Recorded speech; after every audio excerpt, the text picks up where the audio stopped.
محمد عجل فرجه صلى الله عليك سيدي ومولاي يا رسول الله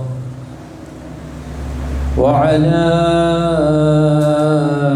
أهل بيتك الطيبين الطاهرين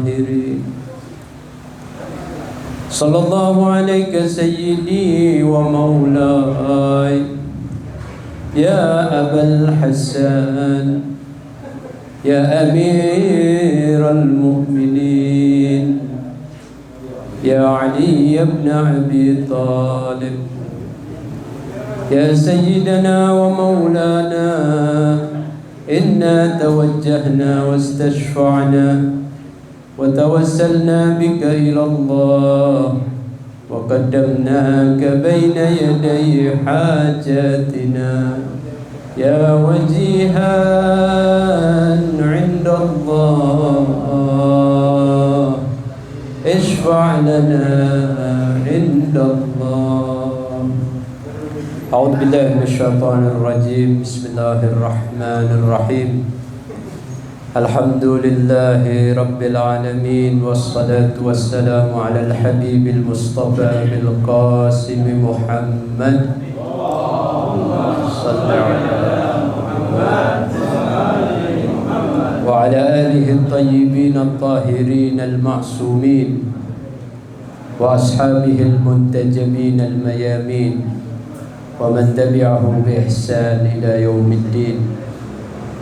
رب اشرح لي صدري ويسر لي أمري واحلل عقدة من لساني يفقهوا قولي. Ikhwan dan akhwat sekalian, Assalamualaikum warahmatullahi wabarakatuh. Alhamdulillahi rabbil alamin. Segala puji bagi Allah Subhanahu wa ta'ala yang memberikan taufik kepada kita untuk dapat memanfaatkan waktu-waktu di bulan suci Ramadan. Kita diberi umur sampai saat ini untuk kita bisa menjadi tamu Allah Subhanahu wa ta'ala dalam hidangan dan jamuan ilahi, jamuan maknawi, jamuan rohani yang merupakan kehormatan dan kemuliaan bagi kita yang diberikan Allah Subhanahu wa ta'ala. Terlebih Allah memberikan anugerah yang begitu besar dengan menjadikan malam-malam Al-Qadar salah satu malamnya sebagai malam yang di dalamnya kita mendapatkan keutamaan seperti 1000 bulan atau 80 tahun lebih, khairun min alfi syahr. Tentunya anugerah ini harus kita syukuri dengan kita memanfaatkan sebaik mungkin waktu-waktu di bulan ini dan di malam ini. Semoga kita dapat mencapai akhir bulan Ramadan dengan sehat walafiat dan kita diampuni dosa-dosa kita seluruhnya sehingga kita akan mencapai hari raya dengan kebersihan hati. Ikhwan dan akhwat sekalian, bulan suci Ramadan adalah bulan refleksi diri, bulan perbaikan diri. Kalau di 11 bulan sebelumnya mungkin kita lebih sulit untuk memperbaiki diri kita. Bukan berarti kita tidak memperbaiki diri, tetapi tentunya lebih sulit, gangguannya lebih besar, ya. Tarikan-tarikan untuk bermaksiat juga besar. Tapi di bulan suci Ramadan ini Allah Subhanahu wa ta'ala khususkan bagi kita waktu-waktu yang di dalamnya Allah berikan segala kemudahan dan fasilitas bagi kita. Fasilitas untuk kita dapat dengan lebih mudah, dapat dengan lebih bersemangat untuk beribadah kepada Allah Subhanahu wa ta'ala. Di siang harinya kita diperintahkan untuk berpuasa, meninggalkan makan dan minum, meninggalkan hal-hal yang diperbolehkan di bulan-bulan sebelumnya tetapi dilarang di bulan ini, dalam rangka kita merefleksi, merenungi diri, memberikan fokus perhatian kepada jiwa kita untuk kita melihat apakah di dalam diri kita ada hal-hal yang harus kita perbaiki. Apalagi kita berada di masa ghaibah sahib zaman al-hujjah ajalallah farajahu syarif, yang tanda-tandanya sudah semakin dekat akan keduhuran beliau, kemunculan beliau. Amal kita yang dibarengi dengan niat intidharul faraj, niat untuk menantikan kemunculan beliau, adalah memiliki nilai yang lebih besar lagi.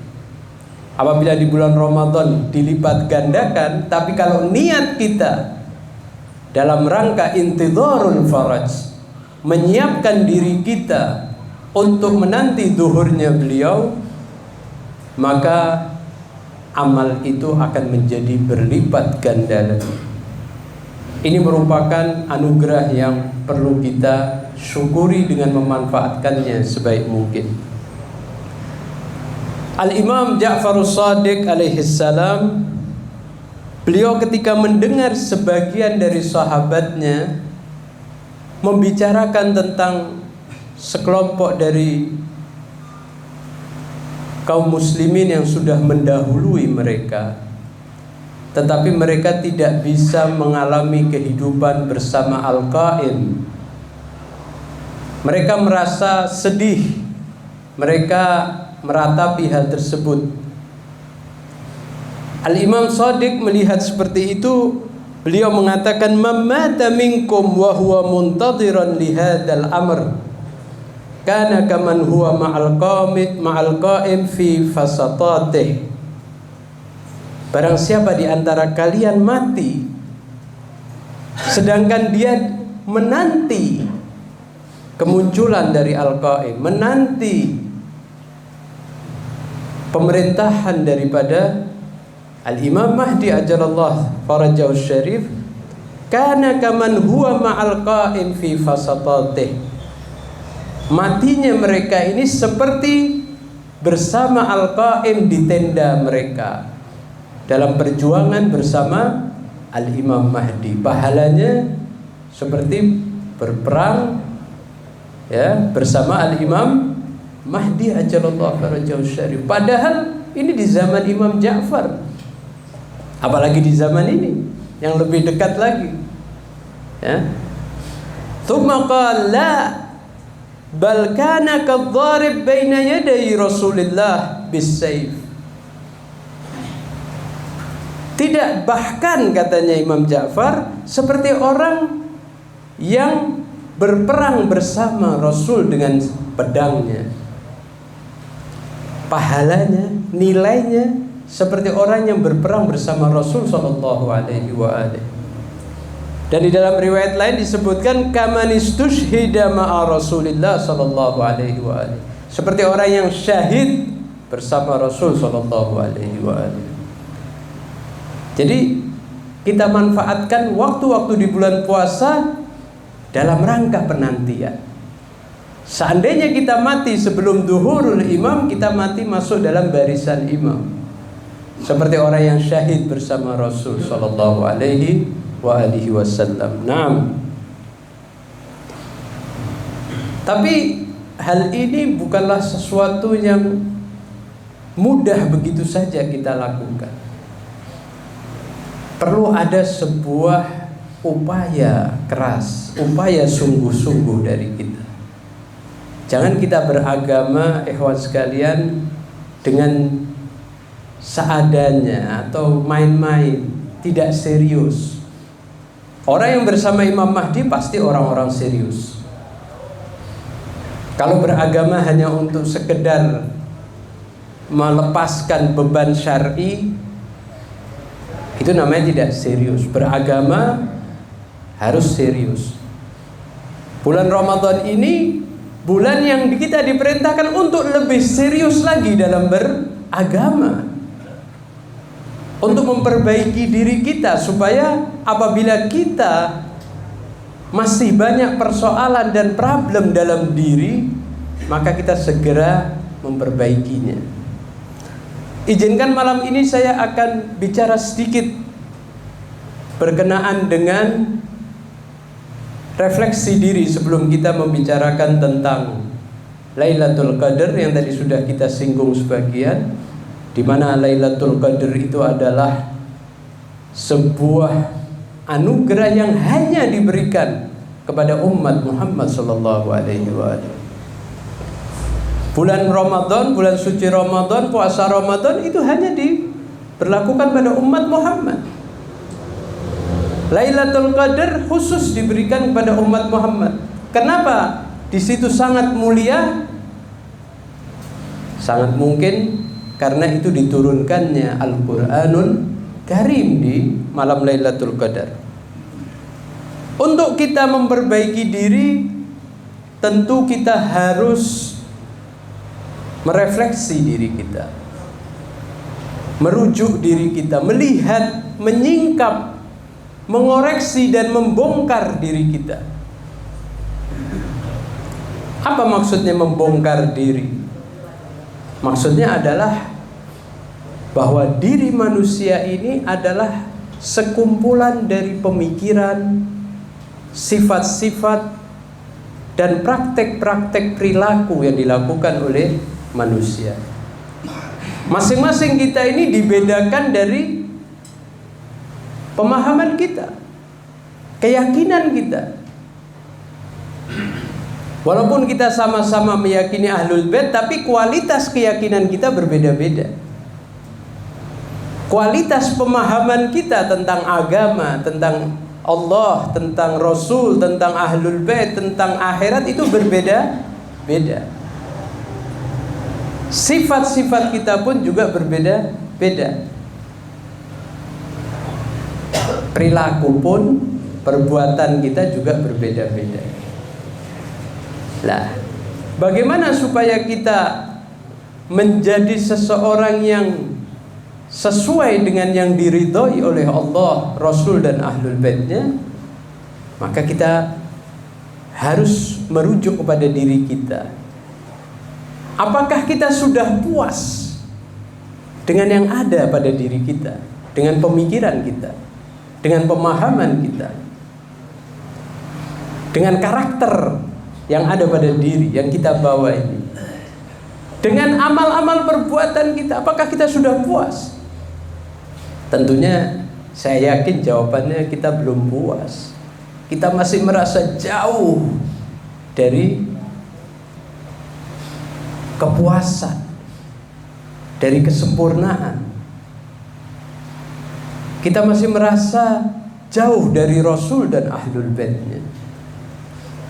Meskipun kita mencintai mereka, tapi kita masih merasa ada jarak antara kita dengan Allah, dengan Rasul, dengan Ahlul Bait. Lalu bagaimana ketika kita tidak puas? Apakah kita membiarkan diri kita tanpa perubahan? Tentu saya yakin setiap dari kita ingin berubah. Kalau nggak ingin berubah ya kita hewan. Hewan ya ada perubahan ya seperti itu kan? Karena kita punya akal, kita punya hati, kita punya fitrah, pasti kita ingin berubah. Pertanyaannya adalah bagaimana kita merubah diri kita? Bagaimana kita memperbaiki diri? Bulan suci Ramadan adalah momentum terbaik dalam upaya perbaikan diri. Harus ada keberanian dalam diri kita untuk kita menelusuri diri kita sendiri. Jangan kita suka melihat orang lain, menilai orang lain, tapi menilai diri sendiri kok nggak mau. Selalu memberikan pembenaran terhadap segala kekurangan kita, kesalahan kita.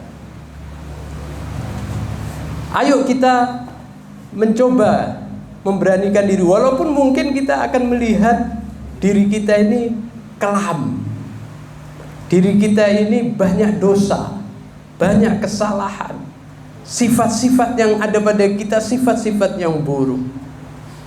Kalau jasmani kita ketika kita sakit, kita pergi check up untuk mengecek, memeriksa sejauh mana kesehatan kita, apa bagian-bagian yang sakit, lalu berupaya mengobatinya, maka kita juga harus men-check up jiwa kita. Jangan pernah merasa cukup dengan cinta kepada Ahlul Bait. Cinta tanpa ketaatan, tanpa pengamalan tidak ada artinya. Tidak ada artinya. Di bulan Ramadan, khususnya di malam Lailatul Qadar, kita harus kuatkan niat kita untuk memperbaiki diri. Dengan apa? Dengan memulai merefleksi diri kita, merenungi diri kita, membongkar apa sih masalah, problem dalam pemikiran kita, dalam sifat kita, dalam perilaku kita. Ada sebagian orang yang enggan untuk melakukan itu. Kemungkinan di antara dua sebab. Sebab pertama adalah dia tenggelam dalam kesibukan-kesibukan duniawi. Dari sejak bangun tidur sampai mau tidur, yang dipikirkan urusan dunia. Yang dipikirkan adalah hal-hal yang di luar dirinya. Malam sudah capek, tidur, bangun tidur lagi, demikian setiap harinya. Ada yang seperti itu, tidak punya kesempatan waktu untuk mereka berduaan, memikirkan dirinya. Atau yang kedua, khawatir kalau dia memeriksa dirinya, merefleksi dirinya, maka khawatir nampak penyakit-penyakit dia, sehingga dia harus melakukan upaya untuk mengobati penyakit tadi. Dan itu membuat dia berat. Lebih baik saya tidak tahu diri saya daripada nanti saya harus kena beban yang lebih besar. Orang seperti ini ya tidak akan berubah. Harus punya keberanian, wahai ikhwan. Jangan berani mengoreksi orang lain tapi tidak berani mengoreksi diri sendiri. Apalagi agama menyeru kita untuk senantiasa merefleksi diri, mengoreksi diri.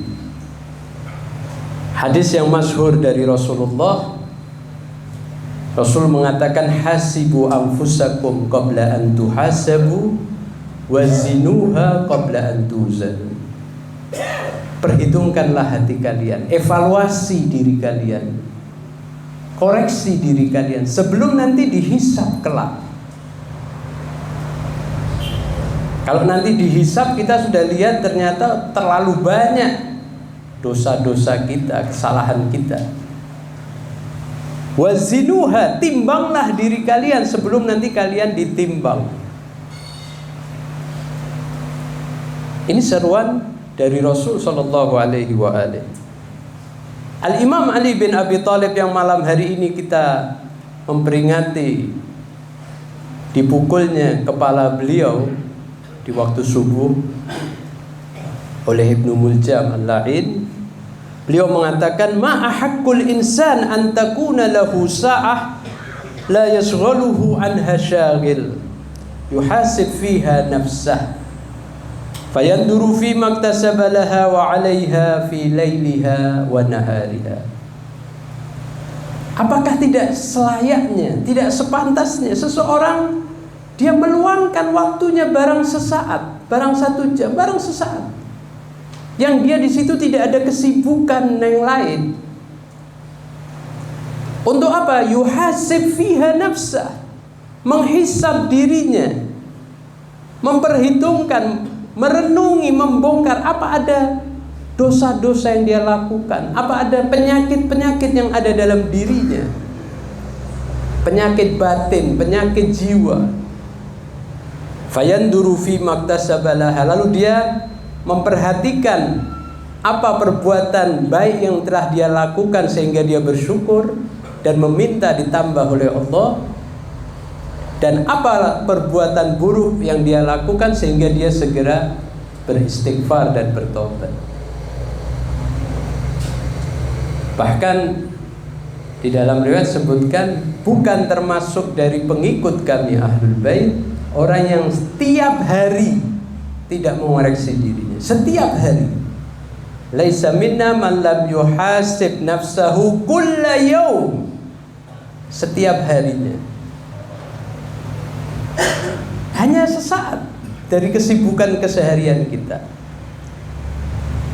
Kenapa kok kita disuruh untuk menghisab diri kita? Imam Ali mengatakan, thamaratul muhasabah islahun nafs. Buah dari mengevaluasi diri, menghisab diri adalah apa? Perbaikan diri. Orang tidak akan memperbaiki dirinya kalau dia tidak melihat apa yang buruk dalam dirinya, apa penyakitnya. Lalu apa yang mau diperbaiki kalau dia tidak tahu penyakitnya? Naam. Nah, bulan suci Ramadan ini seolah-olah Allah berikan untuk kita menengok diri kita itu, merenungi diri. Di bulan ini, di siang harinya kita suruh berpuasa. Apa berpuasa? Meninggalkan makan, minum, hal-hal yang syahwati yang boleh dibolehkan tapi dilarang di bulan puasa. Puasa lisan, puasa hati, puasa bagian-bagian tubuh yang lain. Dalam rangka apa? Supaya kita merenungi diri kita. Kan itu urusan duniawi semua. Kita diperintahkan untuk melakukan qiyamul lail. Di malam hari kita ini menghidupkan malam harinya. Untuk apa? Supaya kita berduaan dengan Tuhan. Lalu melihat diri kita. Bagaimana lalu kita melihat kekurangan diri kita, kesalahan diri kita, kehinaan diri kita di hadapan Allah. Kapan kita mau merasa dzalil, hina dan rendah di hadapan Allah kalau kita tidak meluangkan waktu seperti itu? Qiyamul lail. Sampai-sampai Rasul Shallallahu Alaihi Wasallam sampai memberikan satu peringatan pada kita, jangan sampai kita tidak diampuni di bulan ini. Rugi sekali. Orang yang celaka adalah orang yang tidak diampuni di bulan suci Ramadan. Kalau di bulan suci tidak diampuni, apalagi di bulan lain yang lebih sulit, arenanya lebih berat. Ada syaitan, ada berbagai hal yang mengganggu dia.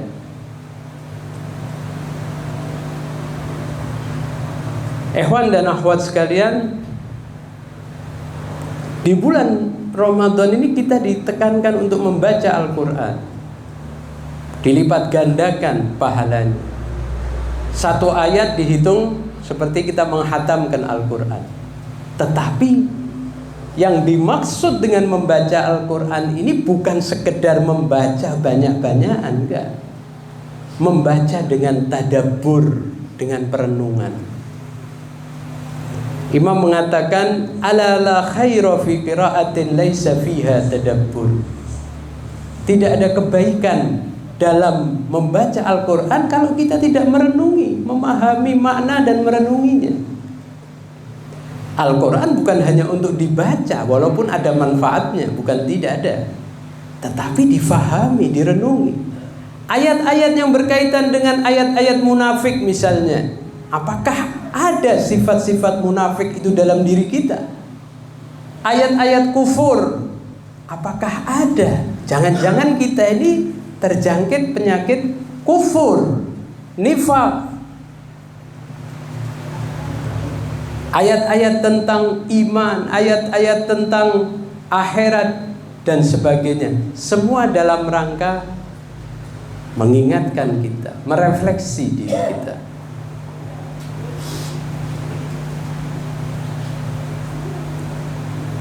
Di dalam riwayat disebutkan likulli syai'in rabi' wa rabi'ul Qur'an syahrul Ramadan.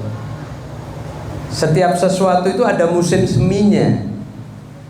Musim seminya Al-Quran adalah bulan Ramadan. Artinya bulan Ramadan, ketika kita membaca, merenungi Al-Quran, kita akan mendapatkan hasil yang begitu banyak dari perenungan tadi.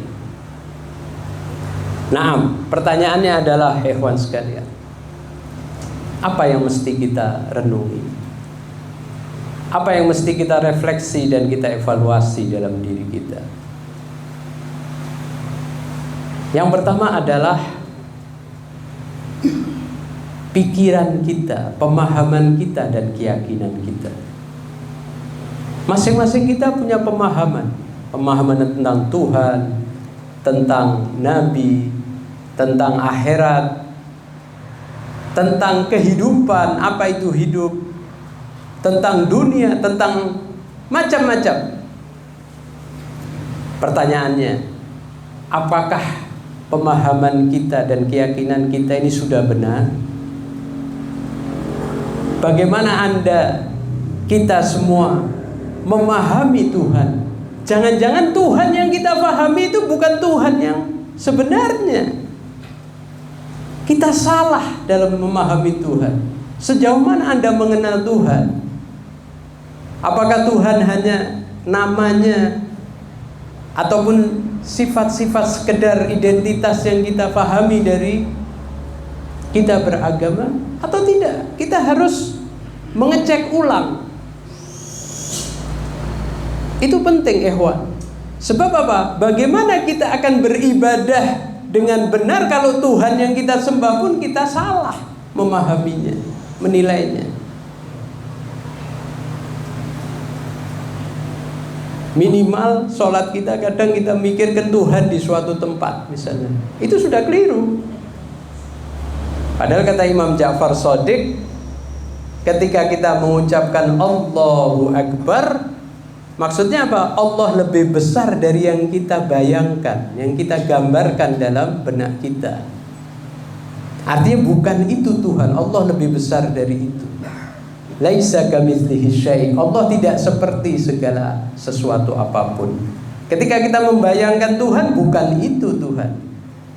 Berkali-kali kita mengucapkan Allahu Akbar untuk menepis bayangan-bayangan yang keliru tentang Tuhan. Itu salah satu. Tapi banyak orang yang ada yang menjadikan Tuhan itu seperti cahaya, jadi dia fokus ke cahaya itu. Lah, cahaya itu makhluk. Artinya fokus ke makhluk, akhirnya menyembah makhluk. Wa na'udzubillah min dzalik. Nah, untuk kita beribadah, menyembah Tuhan, kita lihat apakah pemahaman saya benar. Kalau keliru, ya saya harus belajar. Saya harus cek kembali, Ustadz, misalnya, apakah Tuhan ini begini benar, Ustadz, misalnya. Minimalnya kita belajar lagi sampai kita mendapatkan keyakinan. Sebab akidah itu harus sampai yakin. Kalau masih setengah yakin, itu belum iman yang benar. Itu iman yang lemah. Iman itu harus yakin, ya. Nah, yang kedua, kita mengoreksi sifat-sifat dan karakter kita. Adakah sifat-sifat buruk dalam diri kita? Kalau kita punya karakter suka bohong, bagaimana kita segera menyesali, memperbaiki supaya tidak lagi berbohong. Kalau kita suka menggunjing, bagaimana kita supaya tidak lagi menggunjing? Memang ikhwan sekalian, ketika kita melihat diri kita lalu kita banyak dosa, pasti ada rasa takut. Dan itu adalah hal yang normal. Yang tidak normal kalau nggak takut. Sudah dosa, merasa nggak ada masalah, itu nggak normal. Rasa takut itu adalah modal kita untuk kita segera kembali kepada Allah, memohon ampun, menyesali perbuatan, lalu berupaya untuk tidak melakukan, tidak mengulangi perbuatan dosa. Kalau itu sudah menjadi karakter, bagaimana itu karakter dilawan? Ya, berkali-kali kita harus melawannya sampai membuat karakter baru. Misalnya kalau kita punya karakter pembohong, setiap mau bohong kita harus mengatakan jangan bohong pada diri kita. Tolak, tidak. Kalau terus-terusan kita katakan tidak, maka itu lama-lama akan kalah karakter itu, akan melemah. Akhirnya apa? Kita selalu berkata jujur. Dan sifat-sifat yang lain juga demikian. Tapi kalau kita tidak berani untuk mengoreksi diri, kita biarkan sifat itu semakin kuat dan akhirnya menguasai diri kita. Wa na'udzubillah, disebutkan ikhwan sekalian bahwa azab bagi orang yang punya karakter buruk lebih besar dari pelaku buruk. Orang yang sekali-kali bohong itu mungkin dosa, adabnya namanya adab perbuatan kalau memang belum diampuni. Tapi kalau sudah mengkarakter menjadi sebuah sifat dalam diri kita, adabnya jauh lebih besar, jauh lebih dahsyat. Nah, yang ketiga adalah memperbaiki perbuatan kita, perilaku kita.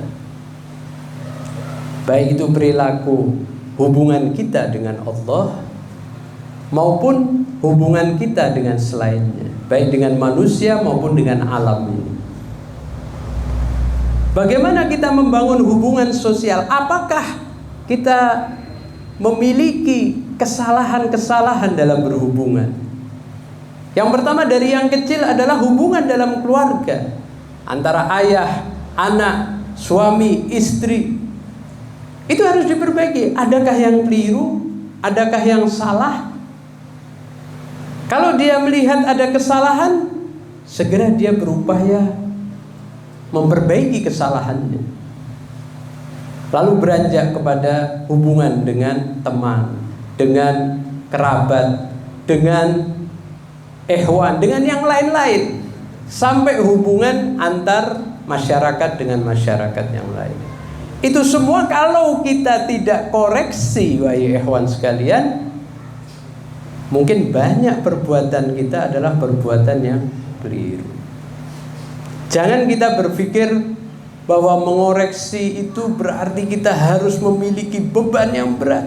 Daripada kita nanti disiksa di api neraka atau siksa barzah, lebih berat lagi. Lebih baik kita berat di dunia. Kalau nyari duit dari pagi sampai malam kadang nggak berat. Tapi kalau ngoreksi diri, memperbaiki diri, lalu hanya kita berharap syafaat begitu aja. Syafaat ada syaratnya, wahai ikhwan. Syarat syafaat itu apa? Kita berusaha untuk taat, meninggalkan maksiat. Itu baru nanti kita dapat syafaat. Artinya kekurangan-kekurangan sedikit mungkin akan diampuni oleh Allah melalui syafaat Rasul dan Ahlul Baitnya. Nah, semua itu wahai ikhwan sekalian tidak mungkin terrealisasi tanpa tiga hal. Yang pertama, at-tawajjuh, fokus perhatian. Manusia tidak bisa hidup tanpa fokus terhadap satu hal dan melalaikan yang lain. Nggak mungkin kita fokus kepada semua, itu nggak mungkin ya. Kalau kita fokus pada satu hal, saya fokus pada Anda, saya tidak fokus terhadap hal yang di luar sana misalnya.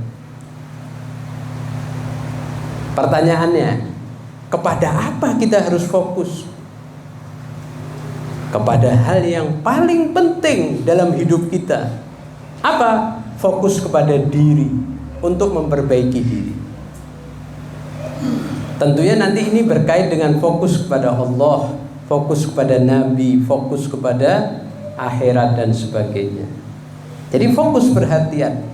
Jangan cuma kita memberikan perhatian pada hal-hal yang remeh, duniawi, tetapi hal yang penting menyangkut nasib kita kelak dalam kehidupan akhirat. Yang kalau sengsara, sengsaranya abadi. Yang kalau bahagianya juga abadi, murni. Ini perlu fokus perhatian. Jangan hanya sambil lalu, jangan. Itu yang pertama. Yang kedua, ikhwan sekalian, adalah upaya keras, serius. Jangan setengah-setengah.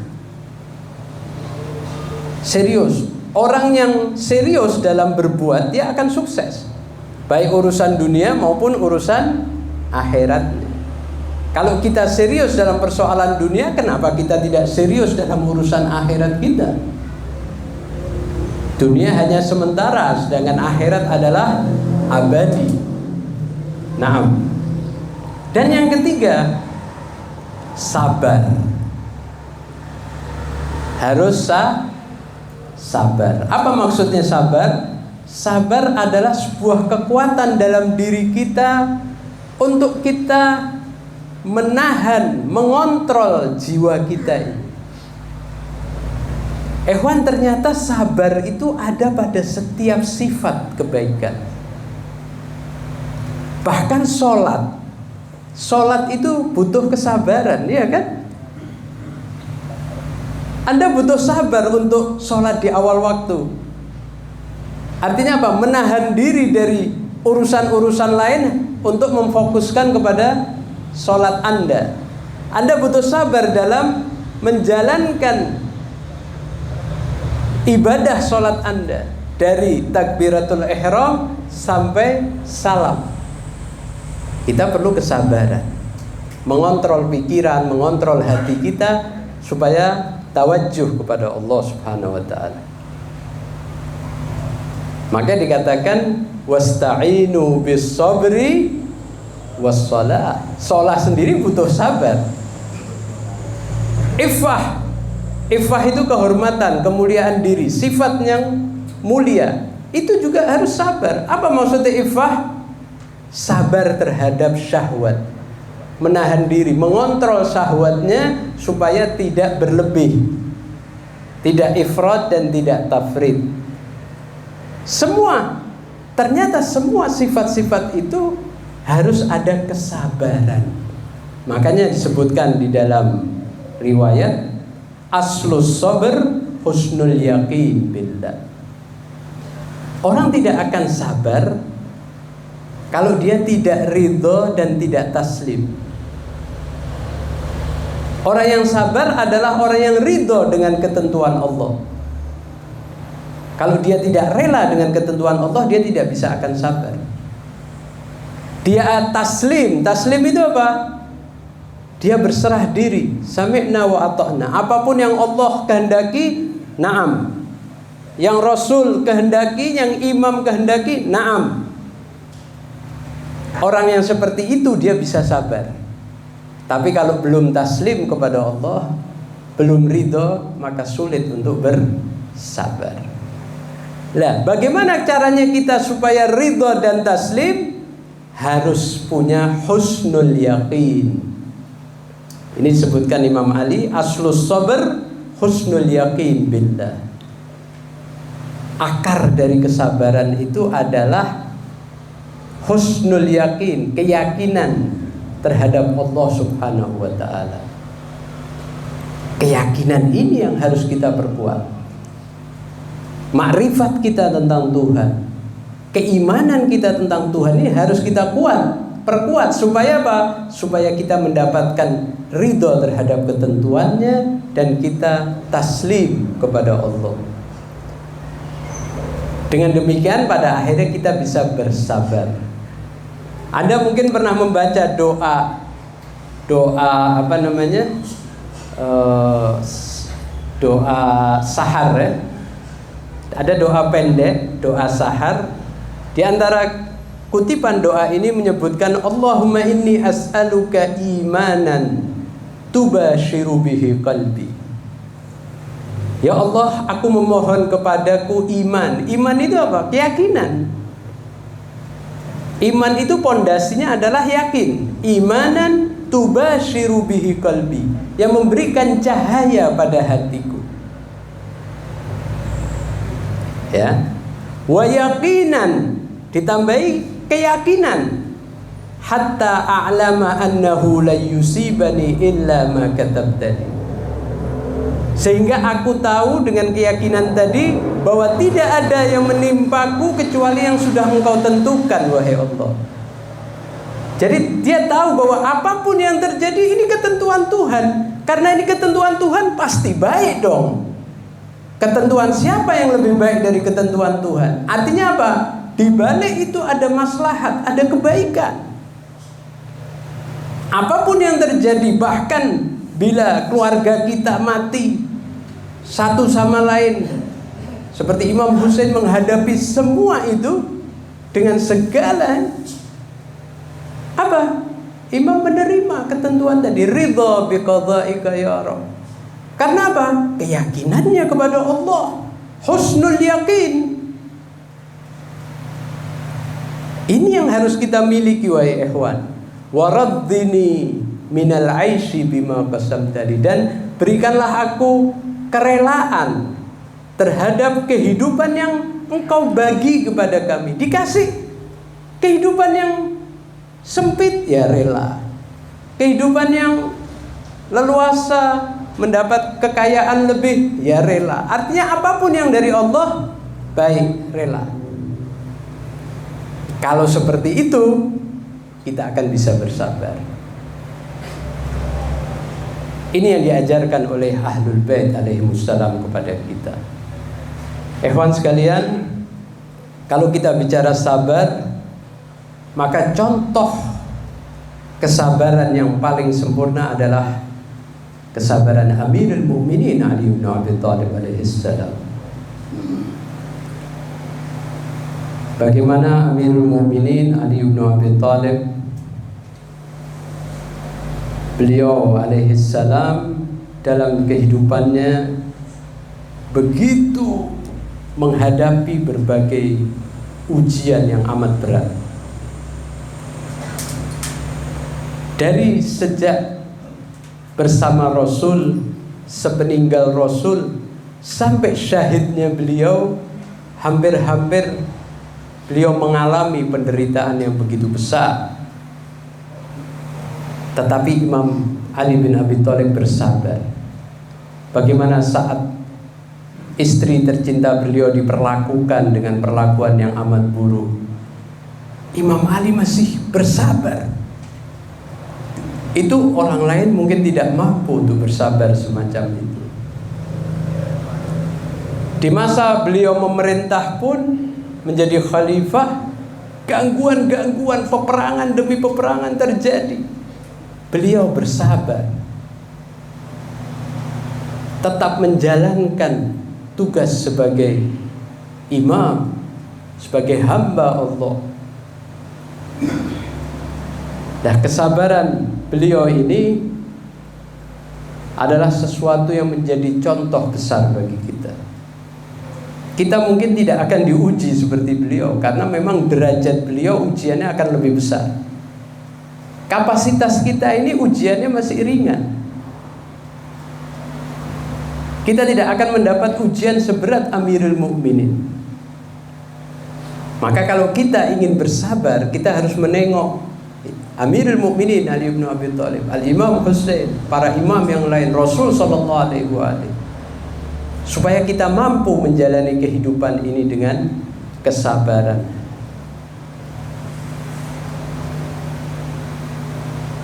Kita akan membacakan sedikit maktal tentang beliau Amirul Mukminin shalawatullahi alaih. Semoga kita mendapatkan keberkahan, mendapatkan ampunan dari Allah dengan kita ikut bersedih atas syahadah beliau salamullah alaih. Sallu ala Muhammad wa ali Muhammad. Allahumma salli ala Muhammad wa ali Muhammad wa ajil farajah.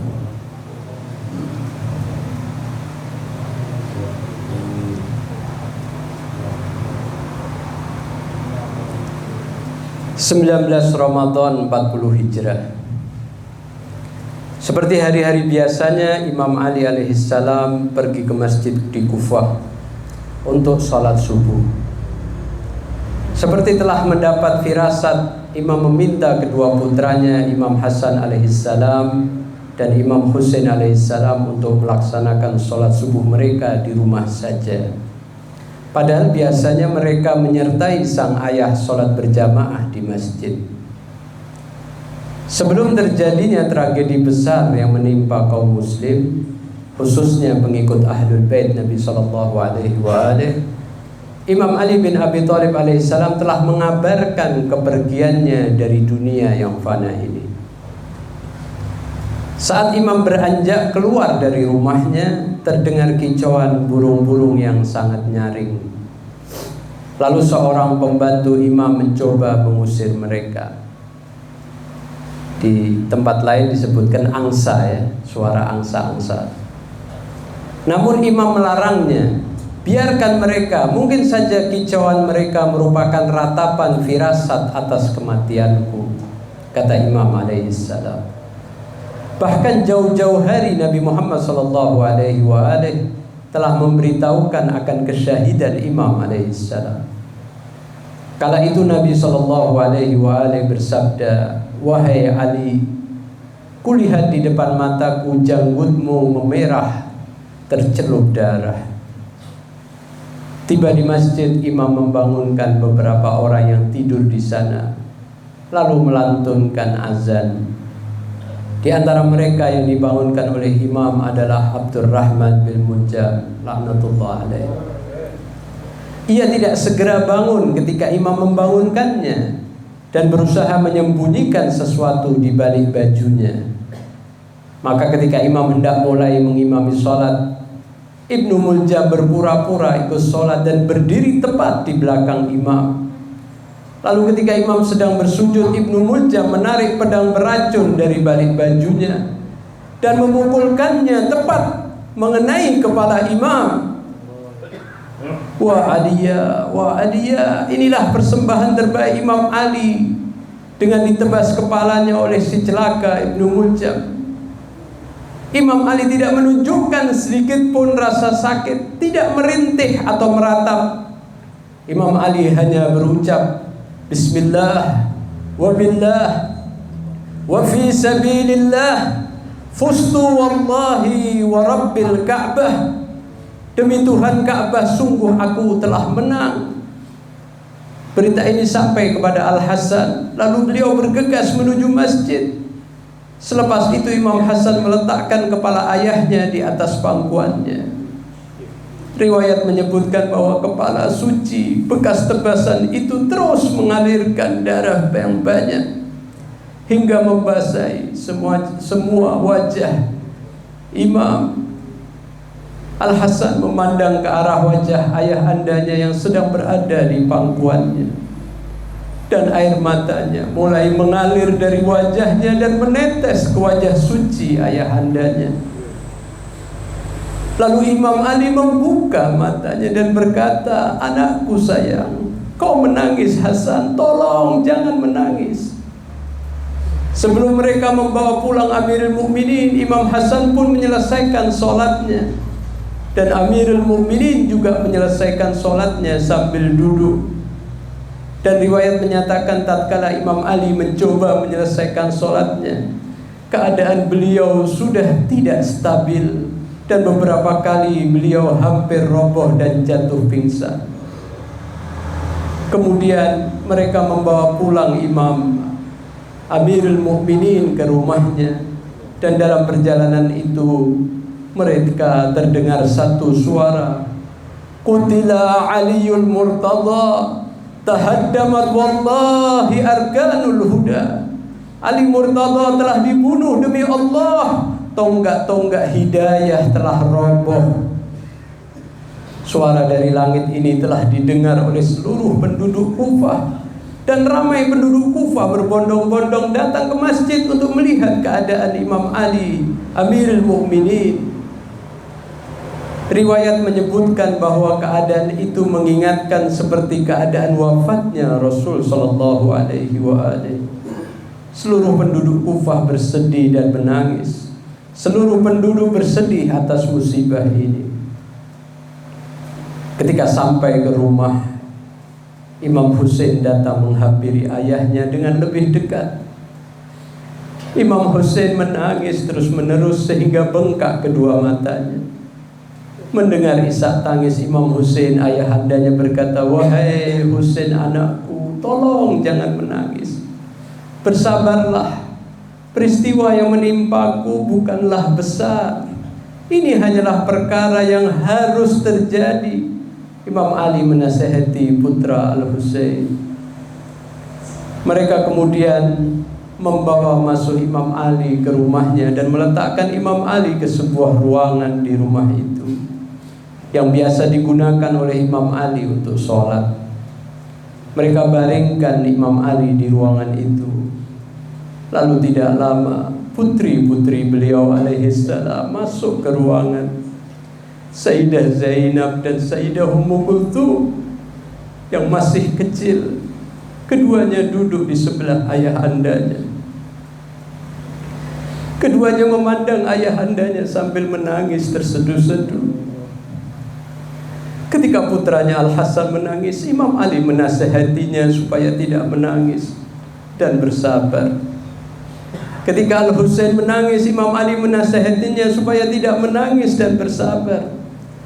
Tapi tatkala putri-putrinya menangis, Imam Ali tidak dapat menahan sedihnya. Lalu beliau pun ikut menangis. "Oh Amirul Mukminin, engkau tidak dapat menahan sedihmu apabila melihat Zainab dan Ummu Kulthummu menangis. Lalu bagaimana dengan peristiwa Asyura yang terjadi nanti? Ketika engkau melihat tangisan dan ratapan Zainab dan Ummu Kulthummu di hari tersebut, maka bagaimana perasaanmu, wahai Amirul Mukminin? Engkau tak berhenti menangisi mereka." Abu Hamzah Sumali meriwayatkan dari Habib ibn Ammar, "Aku pergi pada saat-saat terakhir pada 21 Ramadan untuk menziarahi Amirul Mukminin. Aku melihat seorang dari anak perempuannya menangis di sebelah Amirul Mukminin. Aku tidak dapat menahan ibaku. Lalu aku menangis dan akhirnya seluruh orang di rumah dan di luar rumah Amirul Mukminin ikut menangis. Amirul Mukminin membuka matanya dan berkata, 'Sekiranya kamu melihat apa yang aku sedang lihat, niscaya kamu tidak akan menangis.' Aku berkata, 'Ya Amirul Mukminin, apakah yang engkau lihat?' Amirul Mukminin menjawab, 'Aku melihat para malaikat Allah, para penduduk langit, seluruh rasul dan anbiya. Mereka semua rapi dalam barisannya masing-masing dan melambaikan tangan kepadaku sambil berucap salam. Dan aku melihat Rasulullah sallallahu alaihi wasallam berada di sebelah kananku.